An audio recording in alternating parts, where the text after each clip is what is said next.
Flight Boss, bitch, you know, for sure. You're now listening to the Mind of an Terry's Moon, Flight Boss, the Archangel Uriel, and I'm here to carry out God duties and motherfucking responsibilities. And right now I want to do a quick video about the home of your imagination. And if it's not your home, it should be the home of your imagination, because this is where you're going to find or experience the most of your imagination, and where the most of your creativity and creative nature is going to come from. Well, not all of it, because that deals with multiple houses. But when we want to say just as pure as your imagination and your fantasy and your dreams and illusions, this can accumulate into creativity in a lot of different ways.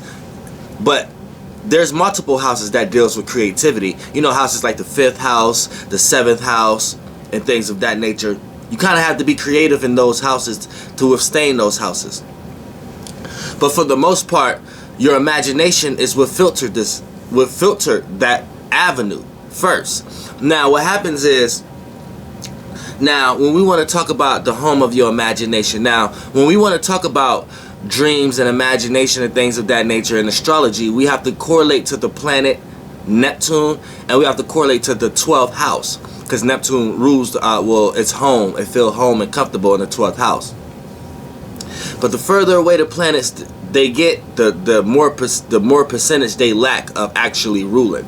So you know, Jupiter is actually the 100% ruler of the 12th house, same as the 9th house. But when we come to like 50%, 65%, things of that nature, then we want to talk about Neptune. But the further away the planets, they spread out with multiple signs. But that's another video. And they have exaltations also. It's like more transitional. Like, you know, like a light switch that's not a switch, it's a transition light. You could turn it up and down, like it could be the maximum brightness, or you could make it dim. One of those kind of lights. It's like that when you talk about the distant planets. But for the most part, the 12th house represents the subconscious, how you already subconsciously act and how you already subconsciously do things. You see what I'm saying? Then Neptune represents dreams, illusions, creativity, and imagination, fantasy, spiritual limits.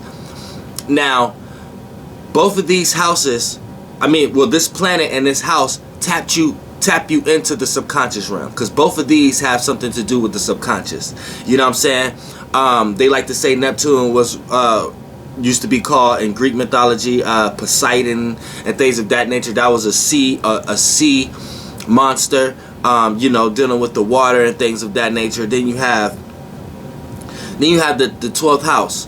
That's a water house, and it's dealing with the subconscious. So, you know, both of these elemental energies, as far as the house and the planet, which is the houses rule the planets. Then the planets rules the lesser stars, which is the lesser signs, you know, like constellations, things of that nature. But that's another video. But for the most part, when we want to talk about dreams and imagination and creativity and things of that nature, that's bringing these two together. So, you know, your 12th house and planets that's angling it, or planets that's in your 12th house, and the sign that's in your 12th house, this is just the astrological makeup of your imagination. This is what your imagination and your thoughts and fantasies consist of. You know what I'm saying? Your 12th house, the sign, the element, the modality there. You know what I'm saying? How does that sign and how does that modality correlate to the actual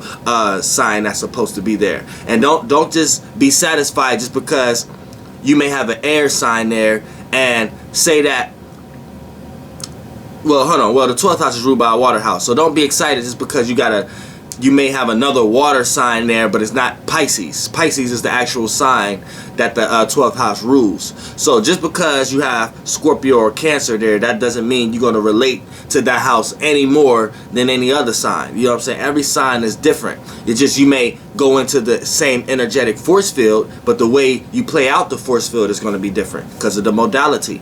You see what I'm saying? So everything is not always great. Like, I can speak for that. I have Cancer in the 12th house. So when I'm supposed to be more mutable and more collective conscious with my subconscious and be more relatable with my creativity and my dreams and things of that nature, be more relatable and more mobile with it, I'm more cardinal. I'm cardinal water there. So I like to initiate and create my wave, or my being able to participate with my dreams and expressions and things of that nature. So if I don't feel the vibe, I'm going to put up the crab guard, and I'm going to put up a shield, and not express my dreams, emotions, and my dreams and creativity and imagination and fantasy just amongst anybody. I have to feel comfortable. They have to match my vibe.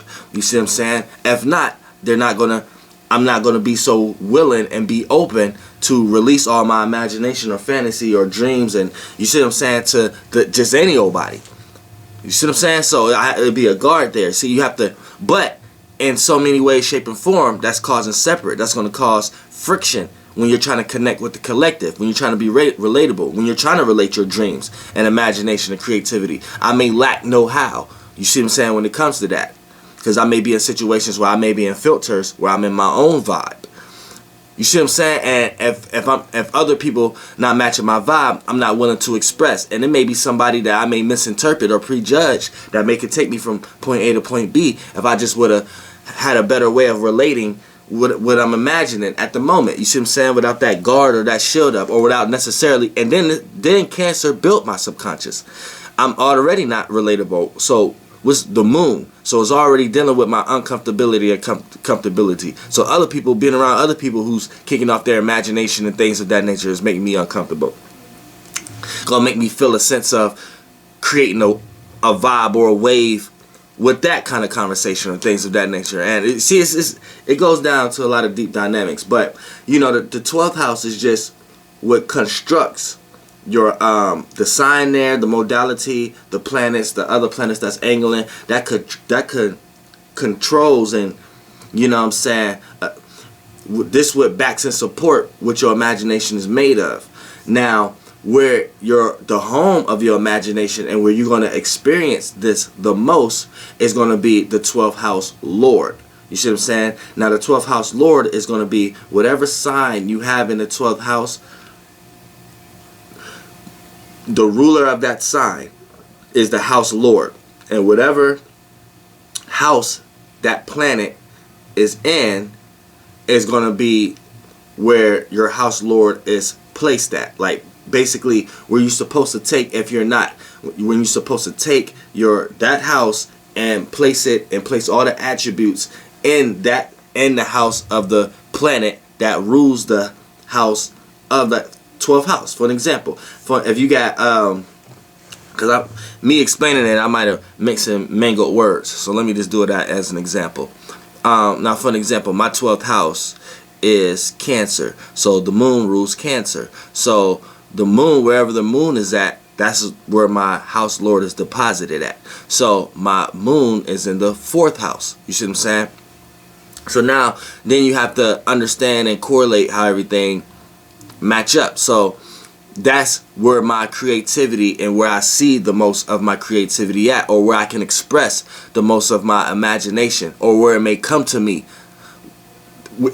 at my most comfortable state, or where I can feel comfortable, or at home, or within the home when I go within, or just dealing with some type of domestic issue, or dealing with some type of family, or dealing with some type of, you know what I'm saying, this is where the most of my dreams, imagination, creativity comes out at, you know what I'm saying, and things I'm connected to and things of that nature. So and then you have to look at the sign that's there. Now the sign that's in the 4th house is Scorpio, so I feel more comfortable up under, going in depth, you know what I'm saying, going in the dark. So this is why I like to be in the basement, and then I call the basement, I call it the flight cave, you know what I'm saying. So it's something that's underneath, something research, or you know what I'm saying, something that's unknown or taboo or within the dark, you know what I'm saying, underground, things of that nature. Then you gotta look at the planets that may be in the house Lord deposited house. I have Pluto there also, so Pluto brings a lot of transformation, a lot of chaos, but a lot of power and control also, and a lot of deep desire, willpower, passion, and motivation. So you know, then you could kind of consist of, okay, when I'm in this area, this is where the most of my 12th house energy will come out at. And society will put you in a lot of situations where they place a lot of things out here that'll make you think you're supposed to be creatively into these things. It's always about to die. It'll make you think that you're supposed to creatively be into these things. So you'll find yourself in circumstances and situations where you have to use a lot of energy, right, and be creative in these situations, but you always find it that it's someone else always more creative than you in that situation. And so it builds friction, and it builds competition, and it builds things of that nature. And what you fail to realize is that 9 times out of 10, you're not taking your house, and you're not taking the house of your imagination and placing it in the house lord that the planet is in. You're not placing it in the house that the house lord is in.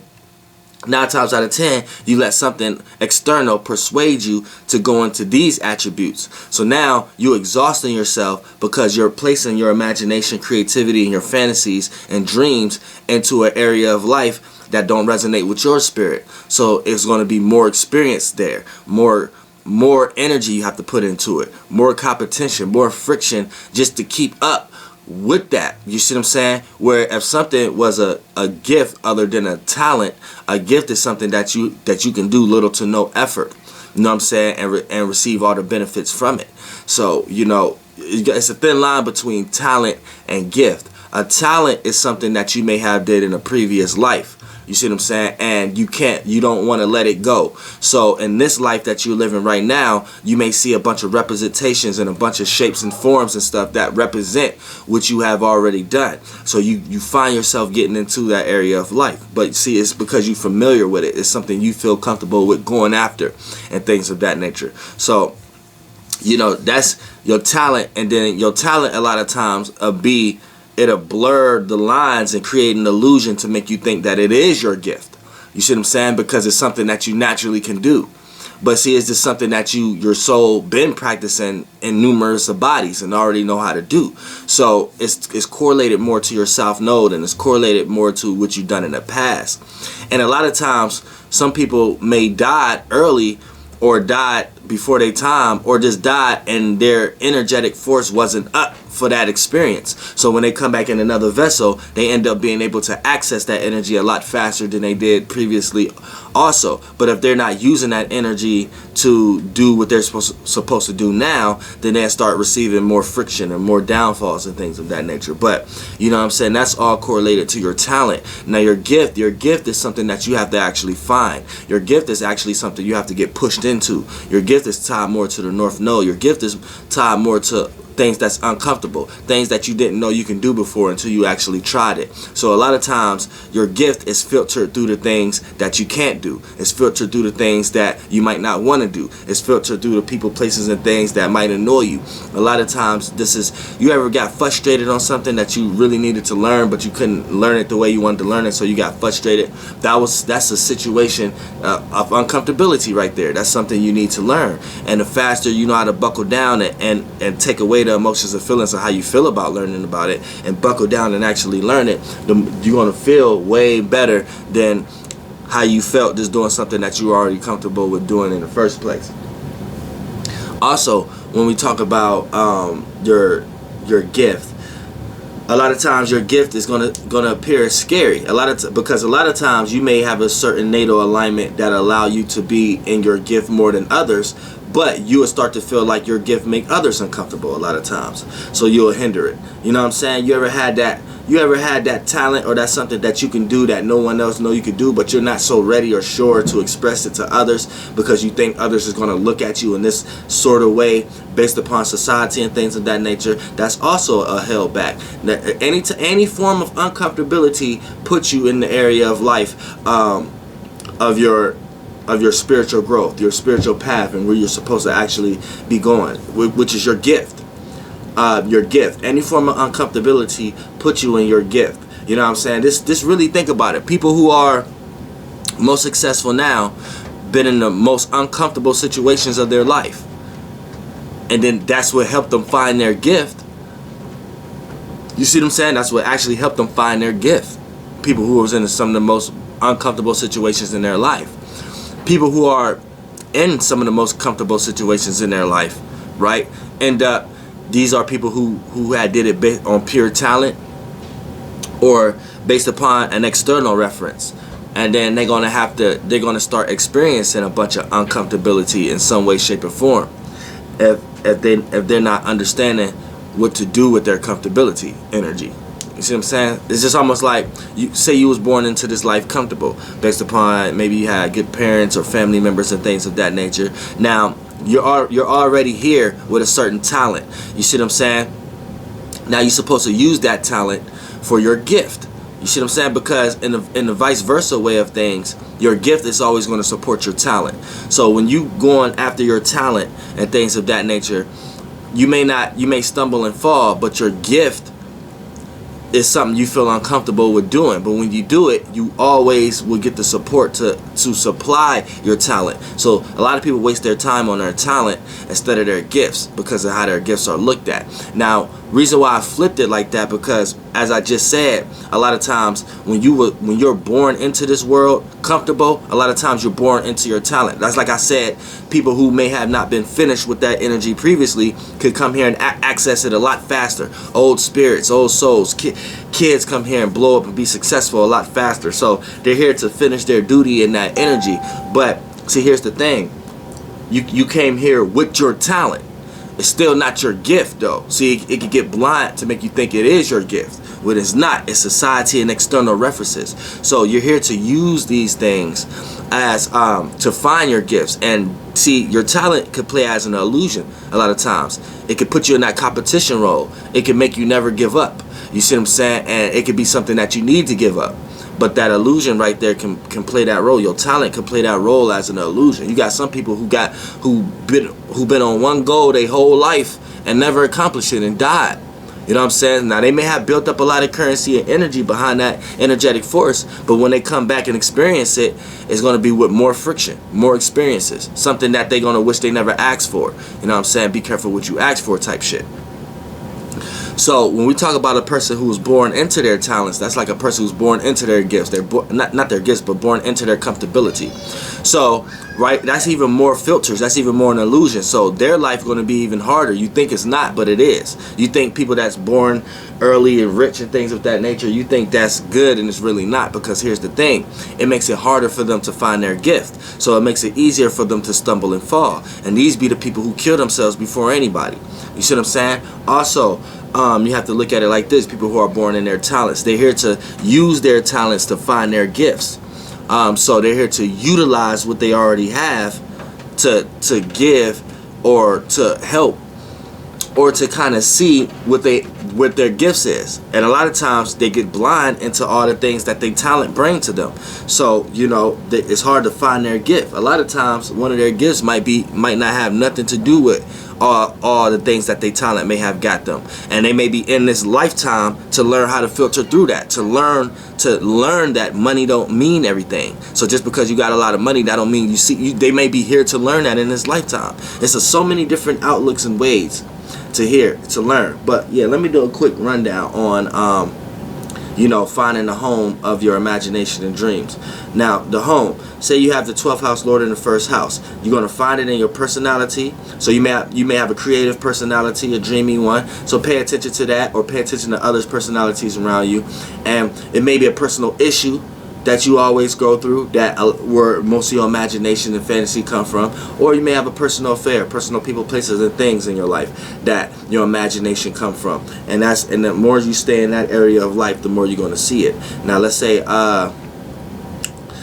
12th house lord in the second house is going to be in the things that you value, whether that's a person, place, or thing, or what you have to offer to the world, whether it's internally or externally, and the things that you like to plant seeds in, and things that help you build your self-esteem. Third house is going to be in your surroundings, or the things that you're familiar with, whether that's a person, place, or thing, or you know what I'm saying, things that you're familiar with, whether that's a gift, talent, trade, something you have learned along the way. As long as you're familiar with it, that's where the more you indulge into them third house type things, the more you realize this is where your imagination flourished and your fantasies flourished and creativity flourished the most. Fourth house, and within the home, or dealing with domestic issues, or gaining emotional comfortability amongst yourself, or somewhere private, in private sectors. So somewhere you could be private, that's where your imagination and things, and where you could be comfortable. That's where it come out the most. You see what I'm saying? Fifth house, it come out when you're being expressive, or through other people's expression, the things you're entertained by, how you have fun and enjoy yourself, or things that you're creatively into. This is where you find your most imagination and fantasy realm at. You see what I'm saying? Sixth house, maybe your work or whatever you're working on, or your job, dealing with health, your routine, things that you have on a schedule, things you do on a day-to-day basis, things that you criticize, whether that's a person, place, or thing, or even yourself, and things you look at the details of. This is where you find your most imagination, fantasy, and spirituality, and things of that nature at. Now, seventh house, you're going to find it through your relationships on all sorts, or the way you relate to people, places, and things. And your relationships on all sorts could be family, friends, business, people, things, associates, and things of that nature. Now, eighth house, you're gonna find it. You're gonna find most of your imaginations and fantasy through secrets, through research, through detective work, through digging underneath the behind-the-scenes realms, things you are unaware about, taboo type things that other people may not want to talk about, things that's behind closed doors, alternative motives, not just what a person's saying in their actions, but what's the meaning and reasoning behind them acting like that in the first place. So manipulation and things of that nature, and greed, but jealousy, but also desire, willpower, and passion and motivation. Through those things, this is where you're going to find your most imagination, creativity, and and fantasies and things of that nature. Now, ninth house, you're going to find it through your education, or the things you have learned, the things you have experienced in your life, your wisdom and knowledge, the things you add meaning and reasoning to, and your broad philosophical points of views of looking at the world, spirituality, and God, and things of that nature. When you tap into these realms and things, and long distance travel in the mind, anytime you tap into these realms, that's when you're going to find your most creativity, imagination, and fantasies and things of that nature. And learning. 10th house, anytime you step into the area when you're looking at what you're known for, how you're seen, your status, looking at other people's popularity, looking at your popularity, your career, or maybe careers out there, or certain, ways of looking at things, certain prestigious ways of getting from point A to point B, other people ways and your own way of gaining stability in your life and things of that nature, and being seen in certain ways, anytime, and seeing things for what they are. So how people are seen, what they're known for, and their status in the same way as yours. Going through this area of life right here is anytime you step into that, that's when you're going to find your most creativity, your most imagination, your most fantasy, your most dreams. There's a lot of people could creatively come up with businesses and things of that, and business structure and things of that nature who got this placement. Now, talking about the 11th house, 12th house lord in the 11th house, you're going to find it anytime you're in the public, or conducting yourself in the public arena, or associating yourself with something, or being in certain locations, or dealing with the unknown and unfamiliar. Unknown, that's dealing with science, astrology, occult, mysticism, technology, phones, computers. And you're dealing with the unfamiliar, that's dealing with associates, things you associated with, organizations, how you organize, family like cousins, aunts, uncles, grandmothers, grandfathers, associates like friends, and that's associates and things of that nature, and co-workers, and conduct yourself and how you are in the public, and dealing with things that's unknown, and things that's in your room that you may want to learn about, and things that you gain new information about in your head and in your mind that you're thinking far out about. Anytime you step into this realm of reality, you're gonna this is where your most imagination, fantasy, and dreams and creativity comes out. And then when you have the 12th house lord in the 12th house, you have power and control over your imagination, your dreams, your subconscious realm, how you already subconsciously act. So anything that happens wrong is your fault, but for the most part, you're gonna find it most within you. So it's your fault if you let someone else persuade you. It's your fault if you let someone else's personality dictate it. It's your fault if you let someone else's values dictate it. It's your fault you let your surroundings dictate it, or someone that you're familiar with dictate it. It's your fault you let your home dictate it. It's your fault you let other people's expressions or what you're creatively into dictate it. It's your fault if you let your work and your job dictate it. It's your fault if you let your relationship dictate it. It's your fault if you let your secrecy dictate it. It's your fault if you let what you have learned and your wisdom and knowledge and your experiences dictate it. It's your fault if you let someone's status or your own status or what you're known for dictate your creativity. It's your fault in your imagination. It's your fault if you let some outside reference or the public dictate, or some technology or social thing, social media dictate your dreams of creativity. When you got the I just ran down all the houses. If you got 12th house Lord in the 12th house and you let any other of those influences dictate anything going in the 12th house, it's your fault, because you got the 12th house Lord here. You got the ability to dictate others. You see what I'm saying? So 12th house Lord in the 12th house, you have power and control. Now, your duty and obligation is not to be too power and controlling over your own and other people's dreams and subconscious realms and things of that nature. But you have to learn how to not be too passive either, because if you be too passive, you'll let things get out of hand, and you knew better. So you have to play this balance scale. But for the most part, the home of your dreams, illusions, creativity, and imagination and fantasy realm is within you. So you should have a spiritual, you should be strong enough spiritually to know that, and to know that there should be no outside influence could dictate your creativity, imagination, and dreams. And that's the home of your imagination. Flight bus, bitch, goddamn air. Hee hee.